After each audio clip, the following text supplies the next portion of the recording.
Let's talk about the LGBTQIA plus community, or in your words, the alphabet soup. Yeah, I know. I call it alphabet soup now because it's just gone haywire. Look, I'm from the 80s. I graduated high school at 18.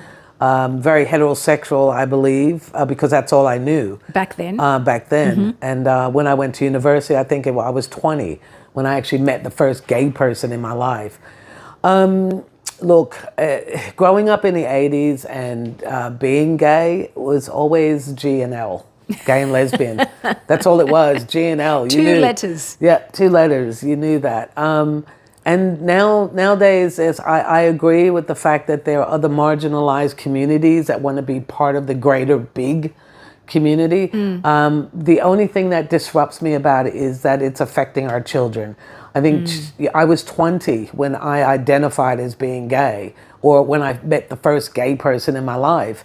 You know, these children are being exposed at age 10 and 12 about sexuality, and I just think that that's sad because it's taken away from their natural progression of learning about who they are. They don't have enough grounding with who they are, and already they're attaching themselves to a label.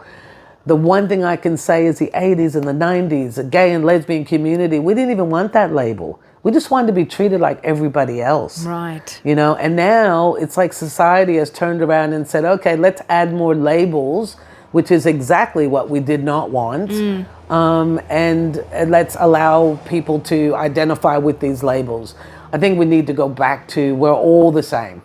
Yes, we have different sexualities, we have different interests, we have different requirements for our lives' purposes, but the labels have got to go. And we need to protect our children more. They need to be able to develop as individuals.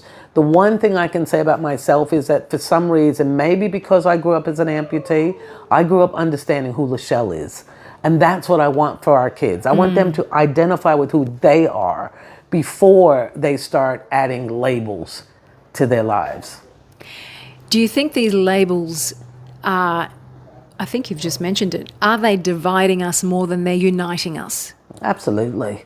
Absolutely, because it becomes an us and them. At the end of the day, we saw that early in the early 80s. The late 80s when I came to Australia, I would go to a Mardi Gras parade. Yes. Okay, you saw the Christians on one side, you saw the gay people on the other side, and the placards, where they're saying, you'll be condemned, and then the gay people, that's right. And the gay people saying, I am me, so there is a division there that's already been created. And I think that by attaching these, it reminds me of a centipede.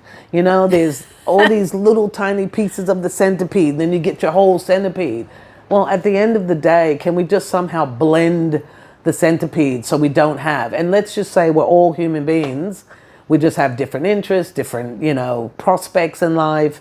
Preferences. Different preferences. But we need to move away from these labels and leave our children alone. Stop enhancing this education about separatism in our schools, because that's what's happening.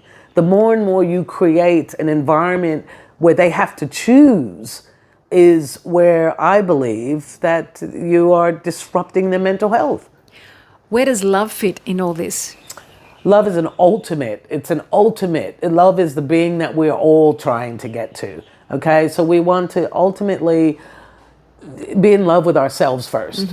Then love those around us, those that deserve to be loved. Okay, so at the end of the day, all you need is love. That's it. But let's make sure that our young people understand where that love is supposed to come from, and that it's a natural love, and that it's a safe love. That's all I can say. I'm perturbed about it because I do have a 15-year-old. I am watching what's happening with them in school. So it's for them. I can't even say her. I can't say he.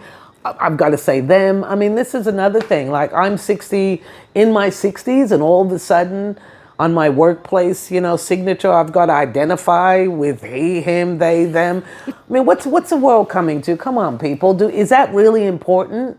No, love is important. It's understanding one another. It's teaching one another. It's accepting one another. That's what's important. And that's what we have to get back to. Let's get away from the labels. Let's get away from separatism, because that's what it is. I'm not saying that, look, the gay and lesbian community want to have an alphabet behind them, fine. I don't have a problem with that. What I have a problem with is the introduction of too much stuff to our children. Bottom line.